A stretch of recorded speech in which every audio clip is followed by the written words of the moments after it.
कहते हैं कि दुनिया में मन सबसे ज्यादा शक्तिशाली चीज होता है। अगर किसी चीज को तुम पूरे मन से चाह लो तो तुम उसे हासिल कर सकते हो। ये मैं नहीं कहता, यह सभी महापुरुषों का कहना है।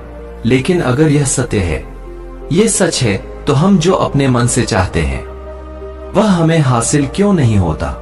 कोई भी इंसान अपने मन में तो दुख नहीं चाहेगा, लेकिन वो रहता तो दुखी है। हर इंसान अपने मन से तो कामयाब होना चाहता है, खूब पैसा कमाना चाहता है, लेकिन फिर भी वह कामयाब नहीं होता। भला ऐसा दुनिया में कौन इंसान होगा जो अपने मन में यह चाहेगा कि मैं नाकामयाब रहूं या मैं पैसा ना कमाऊं? सोचने की बात है। तो इसमें दो चीज निकल कर सामने आती है। या तो वह महापुरुष गलत थे जिन्होंने यह बात बोली कि मन से चाही हुई चीज हासिल हो जाती है, या फिर हम गलत हैं। आज की वीडियो में जो कहानी बताने वाला हूं उसमें आपको एक ऐसा मंत्र मिलेगा। उसे समझने के बाद आपको एक ऐसा मंत्र का पता चलेगा जिससे आप यह समझ पाएंगे कि अपने मन से कोई भी चीज कैसे करवाई जाती है, मन में किसी भी बात का बीज कैसे बोया जाता है। यह इस कहानी से आपको अच्छी तरह से समझ में आ जाएगा और इससे आप यह भी समझ पाएंगे कि आकर्षण का नियम, लॉ ऑफ अट्रैक्शन, कैसे काम करता है। कहानी छोटी सी है लेकिन बहुत ही गहरी है। इस कहानी में पूरा लास्ट तक बने रहे तो ही आप अच्छे से इस कहानी का पूरा लाभ ले पाएंगे। तो चलिए कहानी शुरू करते हैं और समझते हैं कि मन का मंत्र। एक बार की बात है, एक आदमी के जीवन में सिर्फ दुख ही दुख थे। वह जो भी काम करता उस बेचारे का वह काम पूरा ही नहीं होता। घर में आता तो घर में कलेश बना रहता, किसी से कोई मदद मांगता तो कोई उसकी मदद नहीं करता। ऐसा लगता था कि चारों तरफ से उसके ऊपर दुख का पहाड़ टूट पड़ा है। उसे समझ नहीं आ रहा था कि मैं इन दुखों से कैसे निकल पाऊं। वह दिन रात यही सोचता रहता था कि अपने दुखों से छुटकारा कैसे पाना है। इसी कारण से वह रात में सो भी नहीं पाता था। उसकी आंखों के नीचे बड़े बड़े काले घेरे बन गए थे जो इस बात का प्रतीक थे कि वह आदमी कितना दुखी है और कितना चिंतित है। कभी कभी तो उसके मन में आत्महत्या करने के भी ख्याल आते थे, लेकिन अपने परिवार की चिंता करके वह यह कदम नहीं उठा पाता। वह इतना दुखी हो गया कि उसने निर्णय किया कि वह इन दुखों से छुटकारा पाकर ही रहेगा। इसके लिए चाहे उसे कितनी ही मेहनत करनी पड़े, कुछ भी करना पड़े, चाहे अंगारों पर चलना पड़े, लेकिन इन दुखों से छुटकारा हासिल करके रहेगा। ऐसे ही एक दिन उसने अपने मित्र से पूछा कि मैं अपने जीवन को कैसे सुधारूं। उसके मित्र ने उसे बताया कि तुम किसी बाबा के पास जाओ। बाबाओं के पास ऐसा मंत्र होता है जिससे सारे दुख मिट जाते हैं, जीवन खुशियों से भर जाता है और धन संपदा भी हासिल होती है। तुम किसी ऐसे बाबा को ढूंढ लो, बस तुम्हारा काम बन जाएगा। उस आदमी के मन में यह बात पूरी तरह से पक्की बैठ गई कि अब कोई बाबा ही मेरा दुख दूर कर सकता है। जब भी उसे किसी भी बाबा के बारे में पता चलता तो वह उस बाबा के पास पहुंच जाता, उस बाबा को अपनी समस्या बताता और उससे उसका समाधान पूछता और कहता था कि बाबा मैं कुछ भी करने के लिए तैयार हूँ, लेकिन मेरी इन समस्याओं से मुझे छुटकारा दिला दीजिए।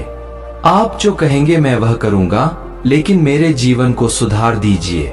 बाबा उसे कुछ टोने टोटके बताते थे करने के लिए और बदले में दान दक्षिणा ले लेते थे कि यह टोना टोटका करने के बाद तुम्हारे घर में सुख शांति बनी रहेगी।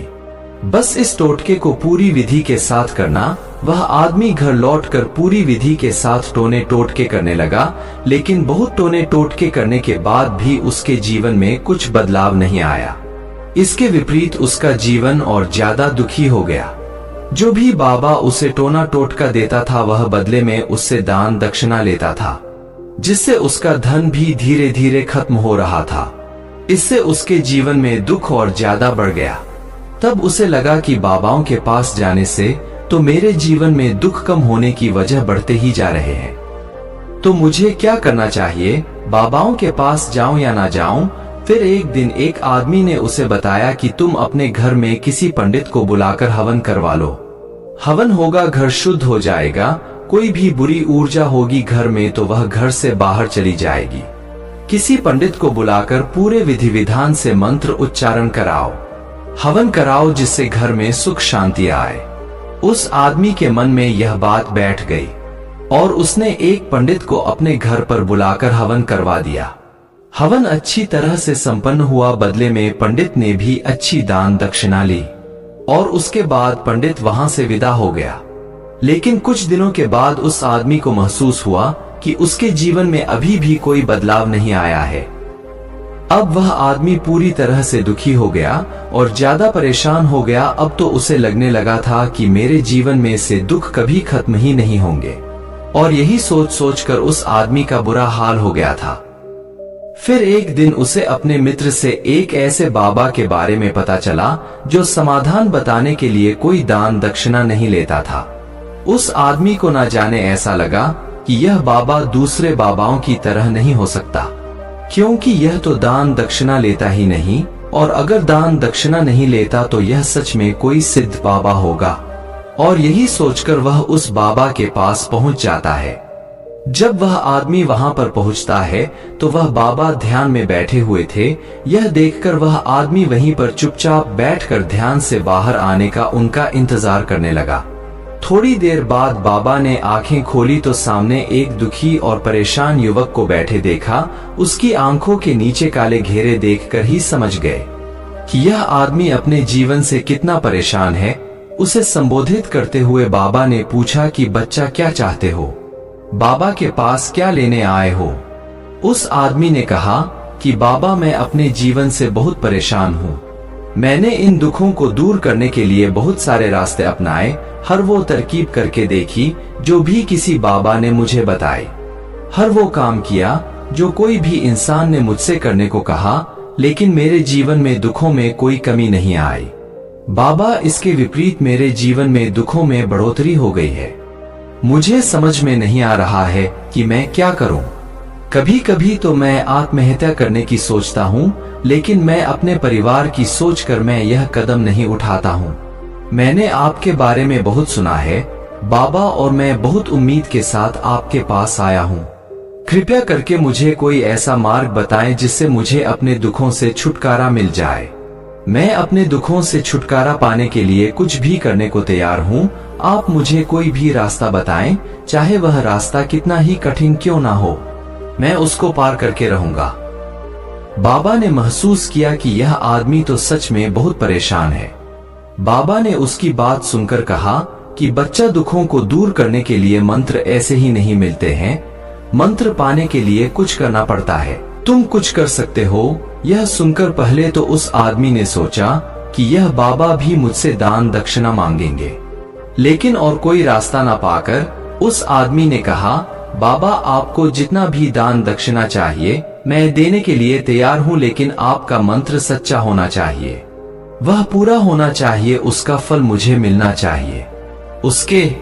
उसके बाद मैं आपको जो भी दान दक्षिणा लेना चाहते हो मैं आपको दे दूंगा। बाबा ने कहा, दान दक्षिणा तो बहुत छोटी चीज है, मुझे वह नहीं चाहिए। इस पर वो आदमी सोच विचार करके बोला, तो बाबा, मैं अंगारों पर भी चलने के लिए तैयार हूँ, आप मुझे बस आज्ञा दीजिए। बाबा ने कहा कि अंगारों पर चलने वाली छोटी चीज में तुमसे नहीं कराने वाला हूँ। मैं जो तुमसे कराने वाला हूँ वह बहुत कठिन मंत्र है, उसे पूरा कर पाओगे। उसने कहा, बाबा, आप मुझे बताइए तो सही, मुझे करना क्या होगा? मैं कुछ भी करने के लिए तैयार हूँ। इस पर बाबा ने उसे कहा कि यहाँ से जब तुम अपने घर जाओ तो रास्ते में अपने मन में यह दोहराते जाना कि मैं सुखी हूँ, मैं सुखी हूँ। आदमी बोला, बाबा, बस इतनी सी बात, यह तो मैं चुटकी बजाते कर लूंगा, लेकिन इससे होगा क्या? बाबा बोले कि इस मंत्र को करके तो देखो, वैसे भी तुमने इतने बाबाओं के मंत्र किए हैं, तो इस मंत्र को भी करके देख लो। उस आदमी ने सोचा कि बाबा कुछ दान दक्षिणा तो ले नहीं रहे हैं, और छोटा सा मंत्र है, इसे तो मैं कर ही लूंगा। वो बोला, ठीक है बाबा, मैं यह मंत्र जरूर करूंगा, और वो आदमी यह कहकर वहां से चलने लगा। लेकिन जैसे ही वह चलने लगा, पीछे से बाबा ने बोला कि बच्चा, एक बात याद रखना, जब तुम यह मंत्र अपने मन में दोहराना तो तुम्हारे मन में बंदर के विचार नहीं आने चाहिए, बंदर का ख्याल भी नहीं आना चाहिए, तो ही यह मंत्र सिद्ध होगा। आदमी बोला, मुझे तो आज तक अंदर का कोई विचार नहीं आया, तो अब क्यों आएगा? आप चिंता मत करिए बाबा, मैं बस मन में यही दोहराऊंगा कि मैं सुखी हूँ, मैं सुखी हूँ। इसके अलावा बंदर का कोई भी विचार मेरे मन में नहीं आएगा। यह कहकर वह आदमी वहां से चल देता है। वह अपने मन में मैं सुखी हूँ, मैं सुखी हूँ यह दोहराता हुआ थोड़ी दूर ही चला था कि उसके मन में अचानक बंदर का ख्याल आ गया। बंदर का ख्याल एक बार आया और चला भी गया, लेकिन उस आदमी ने सोचा, आज तक तो मुझे बंदर का कोई भी विचार नहीं आया, यह आज बंदर का विचार क्यों आ गया? और ऐसे करके उसने उस बंदर के विचार को पकड़ लिया और यह भूल गया कि मुझे क्या मंत्र दोहराना है, और वह बंदर के बारे में सोचने लगा। जब थोड़ी देर बाद फिर से उसे होश आया तो वह फिर से अपना वही मंत्र दोहराने लगा जो बाबा ने उसे बताया था, मैं सुखी हूँ, मैं सुखी हूँ। लेकिन अचानक से उसे एक बंदर दिखाई दिया और यह देखकर फिर से उसके मन में बंदर का विचार उठ गया, और यह देखकर वह इस विचार को बाहर फेंकना चाहता था, और वह चाहता था कि मेरे अंदर किसी तरह से बंदर का विचार ना आए। लेकिन उसे तो सामने बंदर ही दिखाई दे गया। ऐसे ही जद्दोजहद करते करते घर पर पहुंचा, और घर पर पहुंचने के बाद अपनी पत्नी को कहा कि हे बंदरिया, मुझे खाने में बंदर परोस दो। और जब उसे एहसास हुआ कि उसने क्या बोल दिया तो वह अपने बाल नोचने लगा और दीवारों में सर मारने लगा कि आज तक मुझे बंदर का कोई भी विचार नहीं आया, और आज मुझे यह क्या हो गया है कि मुझे हर जगह बंदर ही बंदर नजर आ रहे हैं, यह कैसी माया है? यही सोच सोच कर वह आदमी रात भर सो नहीं पाया। रात भर करवटें बदलते रहा और सुबह उठकर सीधे उसी बाबा के पास पहुंच गया और उसके चरणों में गिरकर कहा कि बाबा, पता नहीं क्या चमत्कार हो रहा है, आज तक मुझे बंदर का कोई विचार नहीं आया, लेकिन कल से जब से आपने मुझसे कहा कि बंदर का विचार नहीं आना चाहिए, तब से मुझे हर जगह बंदर ही बंदर नजर आ रहे हैं। उस आदमी ने कहा कि बाबा, मुझे तो आपके पीछे पेड़ पर बैठा बंदर केले खाते हुए दिखाई दे रहा है, यह हो क्या रहा है बाबा? यह सुनकर बाबा हंसने लगे। बाबा बोले, बच्चा, मन का जाल एक ऐसा जाल है जिसे समझ पाना इतना आसान नहीं है। बंदर तो तुम्हारे रास्ते में पहले भी आते थे, जब तुम मेरे पास आए थे तो इन्हीं पेड़ों पर यह बंदर घूम रहे थे, लेकिन तब तुम्हारे ध्यान में यह बंदर नहीं था, तब तुम्हारे ध्यान में सिर्फ दुख थे। इसके बाद बाबा ने उसे बताया कि बच्चा, हम जिस चीज से भी दूर भागना चाहते हैं वही चीज हमारे मन में बहुत गहरे में प्रविष्ट हो जाती है और हमारे अंतर्मन में समा जाती है। असल में हम जिस चीज से छुटकारा पाना चाहते हैं उससे छुटकारा इसीलिए पाना चाहते हैं कि वह हमारे साथ बहुत गहरे से जुड़ी हुई है, और हम जितना ही उससे छुटकारा पाना चाहते हैं वह उतनी ही गहरी हमारे मन में बैठती चली जाती है और आखिरकार हमारे अंतर्मन में छा जाती है। ऊपर से तो हम चाहते हैं सुखी होना कि मैं सुखी हूं, और हमारे होंठ भी यही बोलते रहते हैं, लेकिन हमारे मन में दुख समाये होते हैं। हमारे विचारों में हमारे मन में दुख ही दुख दिखाई देते हैं।